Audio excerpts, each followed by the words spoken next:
গতকালকে আমরা আমরা সোশ্যাল মিডিয়াতে আমরা দেখলাম যে আমাদের এই রাজশাহী মহানগরীর একজন ছাত্রী, যিনি ইউনিভার্সিটি থেকে উনি বাসায় ফেরার পথে একটা অটোতে উঠছে।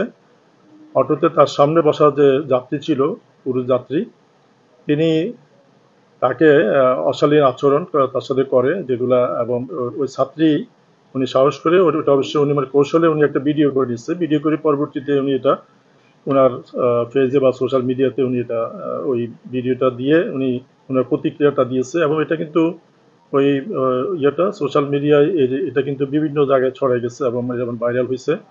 এটা নিয়ে এখানকার ছাত্র সমাজের মধ্যে একটা প্রতিক্রিয়া দেখা গেছে, এবং ছাত্র সমাজও দেখলাম যে একটু এটা নিয়ে ক্ষুব্ধ।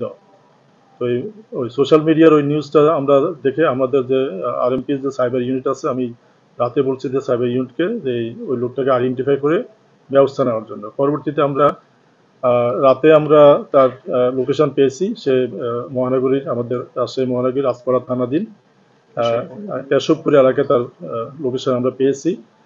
তো আমরা লোকেশন পাওয়ার পরে এটা যেহেতু আমাদের সাথে ছাত্রদের একটু আমাদের ইন্টারনাল যোগাযোগ আছে, ছাত্ররা এভাবে ওরা জেনে গেছে কিভাবে জেনে তারা ছাত্র জনতার কিছু অংশ, আমাদের পুলিশও ওখানে গেছে তাকে গ্রেপ্তারের জন্য। ছাত্র জনতার কিছু অংশ সেখানে গিয়ে জমায়েত হয়েছে। এতে করে সে টের পেয়ে সে মানে ভীত হয়ে সে তার পরিবার নিয়ে একটা সে পালিয়ে যায়, হঠাৎ করে পালিয়ে গেছে। তো রাতে পালিয়ে যাওয়াতে আমরা তখন তাকে আমরা খুঁজতে থাকি। আমাদের একাধিক টিম, আমাদের সাইবার ইউনিট, আমাদের ডিবি টিম এবং থানার টিম মিলে আমরা রাতে অভিযান করি এবং তার বিভিন্ন কৌশলে তার লোকেশনটা ট্রেক করে তাকে আমরা নওগাঁর মান্দা থেকে রাতে ভোর রাত 5টার দিকে গ্রেপ্তার করে নিয়ে আসি। এবং তার তো মানে যে প্রমাণ যেটা মানে ভিডিওটা তো আছে, সোশ্যাল মিডিয়াতে আছে। তো ভিকটিম বাদী হয়ে তার বিরুদ্ধে রাজপাড়া থানায় নারী শিশু আইনে যেটা 10 ধারায় মামলা দিয়েছেন। আমরা তাকে আদালতে আমরা আজকে প্রডিউস করব।